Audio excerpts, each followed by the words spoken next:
এই রামিসা, রাকেশ তোকে ফোন করেছিল? রাকেশ আমাকে কেন ফোন করবে? ও তো তোর পিছনেই ঘুরঘুর করে। বাদ দে ওই তোতলার কথা। ভালোবাসি কথাটাও ঠিক মতো বলতে পারে না। হ্যাঁ তুই ঠিকই বলিসি। কালকে আমাকে ফোন করে কি বলছি জানিস? আমি তোমাকে ভালোবাসি। এই দাঁড়া, ওই দেখ একটা বাচ্চা মেয়ে কান্না করছে। চল দেখি তো। কি ব্যাপার শোনা, তুমি এখানে বসে কান্না করছো কেন? আমার আব্বা মায়ের কোনো পরিচয় দেয় না, তাই আমি রাগ করে বাড়ি থেকে চলে এসেছি। এ কেমন ভাব বল দিনি? মেয়েটি যে রাগ করে বাড়ি থেকে চলে এসছে, তাও কোনো খোঁজ খবর নাই। মনে হয় অন্য একটা মেয়েকে বিয়ে করি ভেসে গেছে। না না, আমার আব্বা কাউকে বিয়ে করেনি। এই বুড়ি, তুই এখানে কি করছিস? আমি তোকে সব জায়গায় খুঁজে বেড়াচ্ছি। চ বাড়ি চ। দাঁড়ান, আপনি মানুষ না জানোয়ার?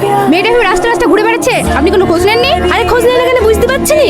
এই মেয়েটার মাকে মেরে ফেলি অন্য একটা মেয়েকে বিয়ে করেছে। কি আবার তোমার বলছো? ইয়ার মাকে কেন মেরে ফেলবো? তাহলে আপনার মেয়েকে মায়ের পরিচয় দেন না কেন? ওর মা কোথায় আছে? আমার মেয়ে